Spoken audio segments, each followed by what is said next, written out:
An Outback Steakhouse turnaround plan is in the works. Tijuana Flats has a new owner, and Papa John's is not for sale. Welcome to Restaurant Daily, the day's biggest industry news and trends from the editors of Restaurant Business and Nation's Restaurant News. I'm RB Managing Editor Heather Lally. And I'm NRN Managing Editor Leanne Zinsmeister. For the third quarter, all four of Bloomin's brands, that's Outback, Carrabba's, Bonefish Grill, and Fleming's, saw same-store sales growth. That's the first time that has happened since the first quarter of 2023. Outback Steakhouse is getting an overhaul.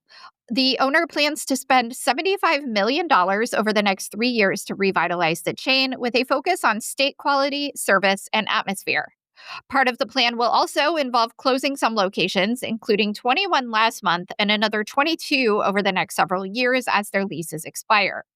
It comes after a long period of sales and traffic declines at Outback, although it is trending in the right direction. Same-store sales rose 0.5% last quarter, its first positive result in 2 years. Tijuana Flats has a new owner. The 95-unit fast casual Mexican chain has been acquired by the much smaller 45-unit and Pizza. The two brands will be operated under a newly created holding company called Latitude Food Group, or LSG. And Pizza CEO Mike Burns said LSG is designed to become a platform for multiple brands, and more acquisitions are in the plans. But first, Burns hopes to ignite franchise growth for both And Pizza and Tijuana Flats. The Mexican chain emerged from bankruptcy earlier this year after shuttering about 40 restaurants, and Pizza has also closed about 13 units. Papa John's sales declined, it is cutting costs, selling stores to franchisees, and is not for sale.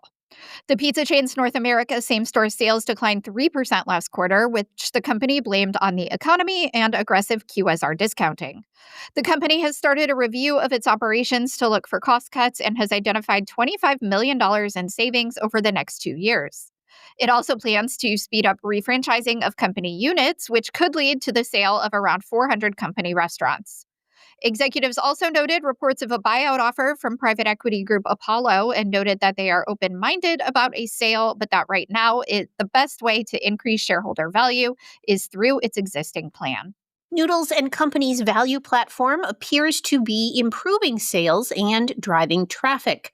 CEO Joe Christina told investors that the fast casual chain posted a 4% increase in same-store sales for the quarter ended September 30th, with each month performing better than the last. The momentum continued into October when it posted comp sales of 8%. Christina attributed the growth to operational and marketing improvements, as well as the Delicious Duos platform launched at the end of July. It offers a small entree and side starting at $9.99. Fat Brands has a debt problem. The restaurant chain owner's same-store sales declined 3.5%, a modest improvement compared with the previous quarter, even though same-store sales at its casual dining restaurants improved. The company is nonetheless suspending its dividend and plans to raise equity through a stock sale at Twin Peaks to help pay off some of its $1.2 billion in debt. It also expects cost savings from the resolution of legal issues, including a federal lawsuit and shareholder lawsuits. The company reported a net loss of $58 million in the quarter, but expects to generate cash flow in the coming quarters. Mod Pizza is continuing to shrink, and the health of the chain appears uncertain. The fast casual pizza chain was acquired by Elite Pizza Holdings last year in a move that was believed to stave off bankruptcy. At the time, about 44 underperforming units were shuttered, but closures have continued this year. Franchise disclosure documents indicate 70 restaurants were closed during 2024, and another 28 or so have closed so far this year, leaving a total of 454 as of October.